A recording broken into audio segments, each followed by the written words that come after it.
Dear viewers, we will discuss today the concept of numerical integration.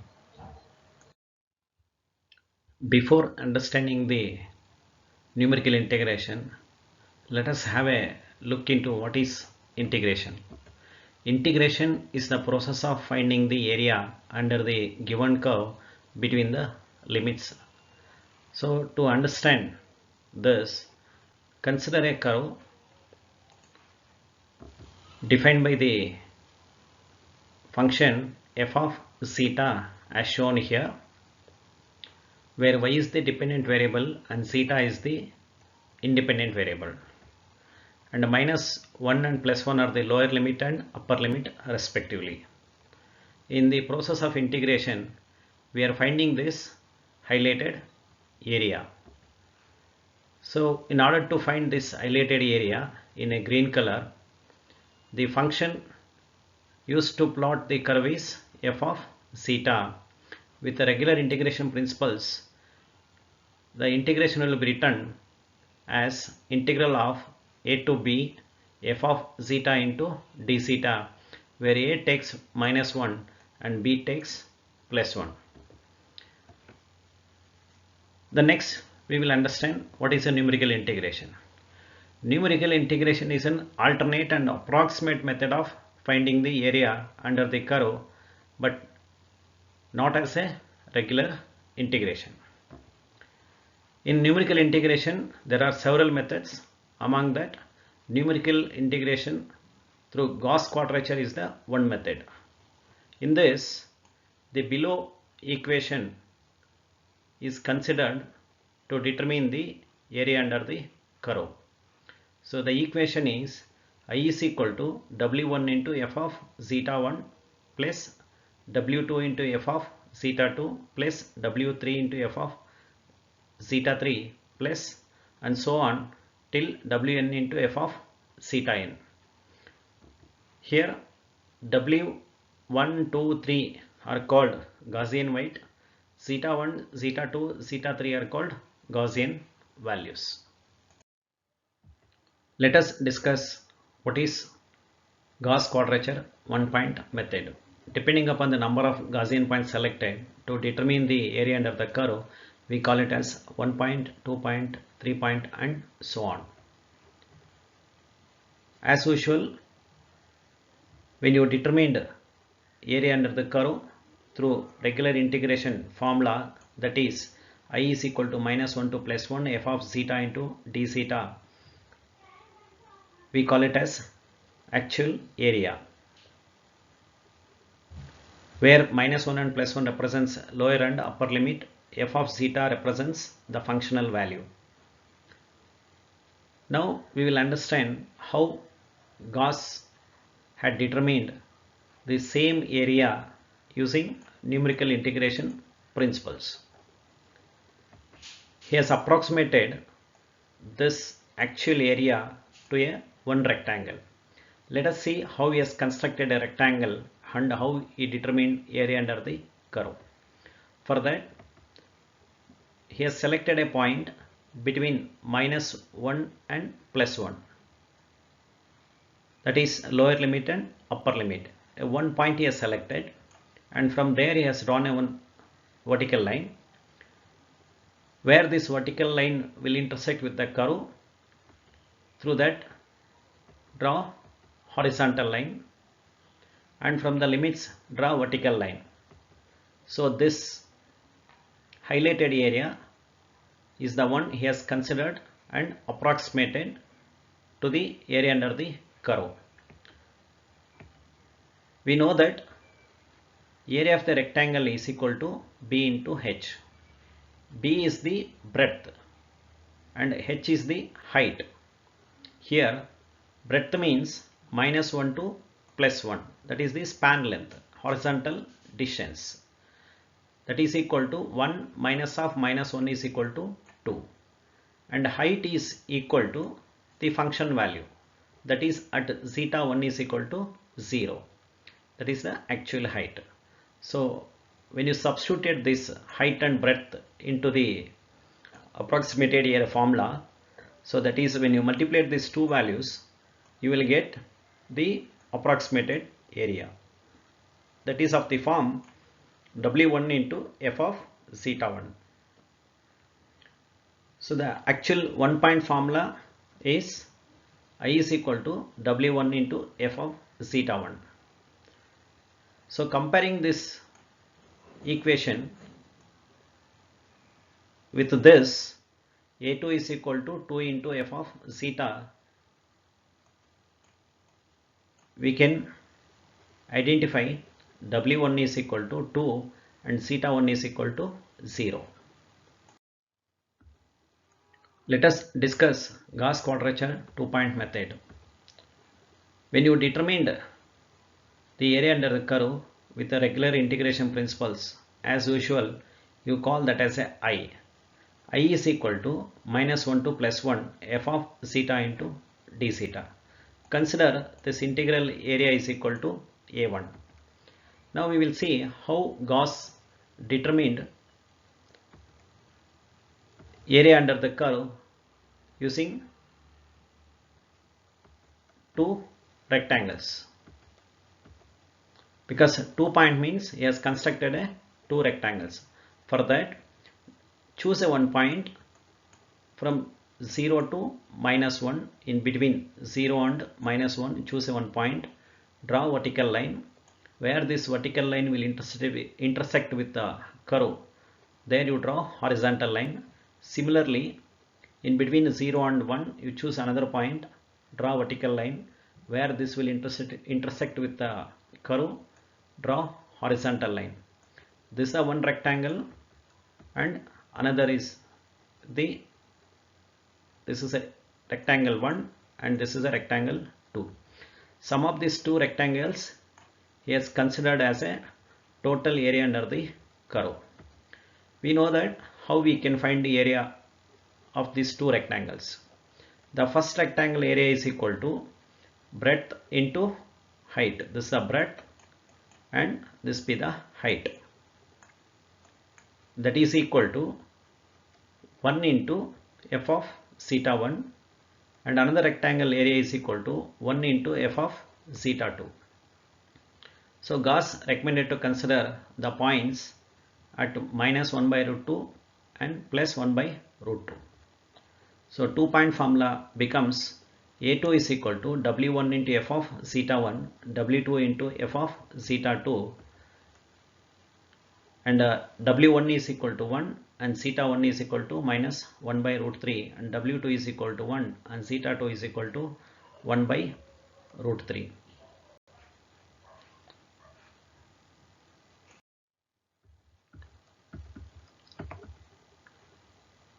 So let us understand how much difference we will have from 1 point, 2 point and with the actual area.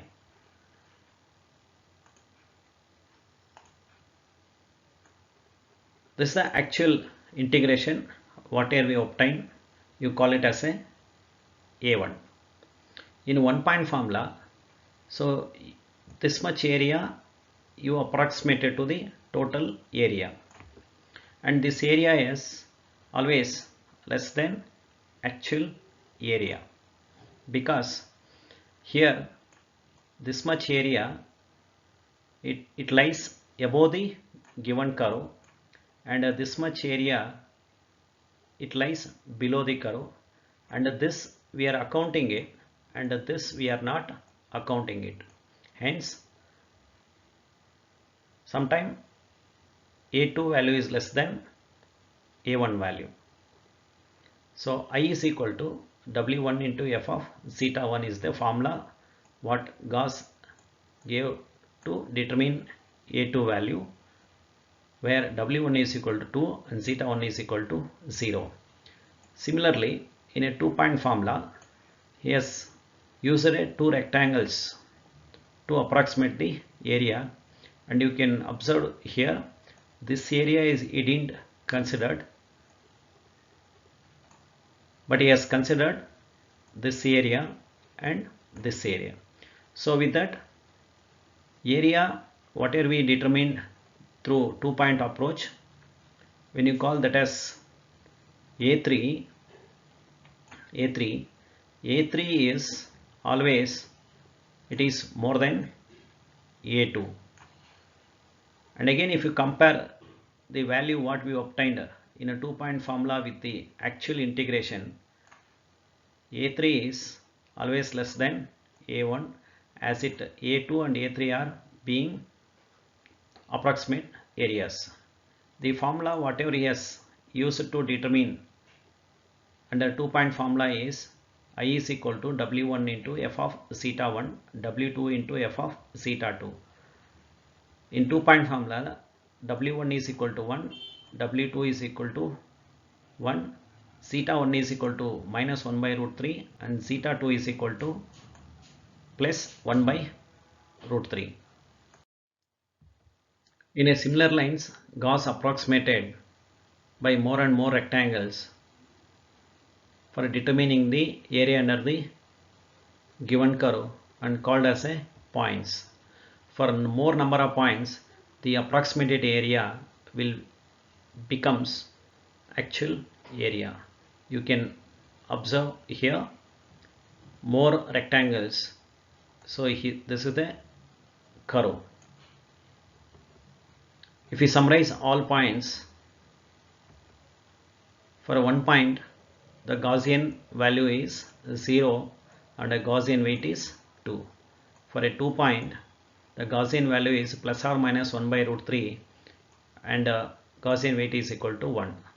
And for a 2-point formula, Gaussian value is plus or minus 0.77459, and for these values you need to consider this weight.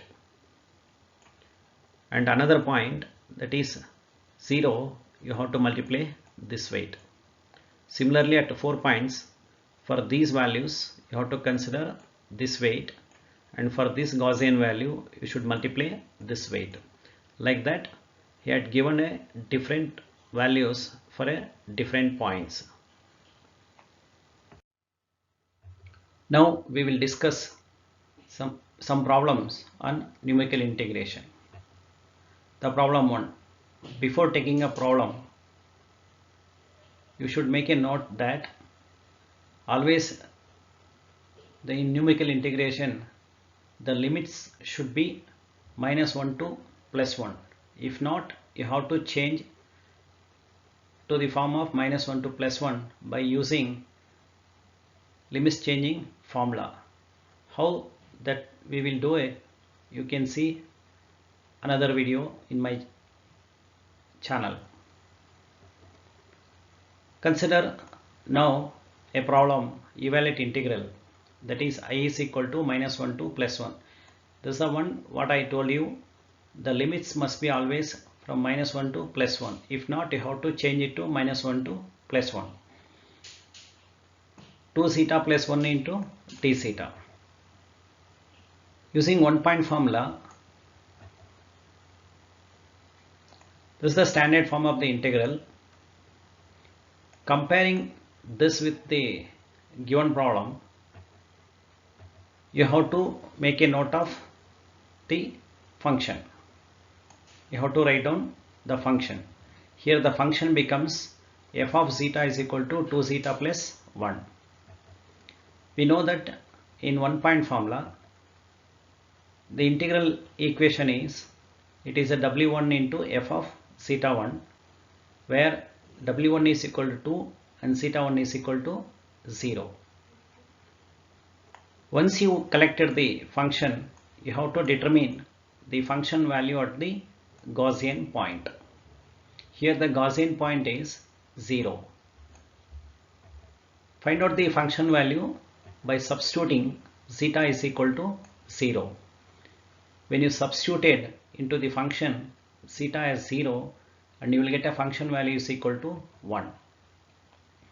Substitute this function value and weight into the numerical integration formula, you will get I is equal to 2. The answer what we obtained is I is equal to 2. Now to have a clarification, we will carry out this integration with a regular integration, and we will find it, and by comparing you can see here the actual integration value is 2 and the integral value what we obtained through numerical integration is also 2. Here both the values are same because the function is a linear and it is a simple function. When it is a complicated, the integral value is less than the actual integral value. Consider now problem 2. The problem states evaluate integral I is equal to minus 1 to plus 1 2 zeta plus 1 into d zeta. Now for this we will use a 2-point formula. So comparing as similar in the previous problem, first you have to write down the function expression for the function, that is f of zeta is equal to 2 zeta plus 1. This you can write by comparing the given problem with the standard integral expression. We know that 2-point formula is I is equal to w1 into f of zeta 1 plus w2 into f of zeta 2. For a 2-point formula, the weights are w1 is equal to w2 is equal to 1, zeta 1 is equal to minus 1 by root 3 and zeta 2 is equal to plus 1 by root 3. Now as similar, you have to determine the function value for the two of the Gaussian points, that is when zeta becomes zeta 1 and zeta is equal to zeta 2. First you find out a function value at zeta is equal to zeta 1, that is zeta 1 is equal to minus 1 by root 3.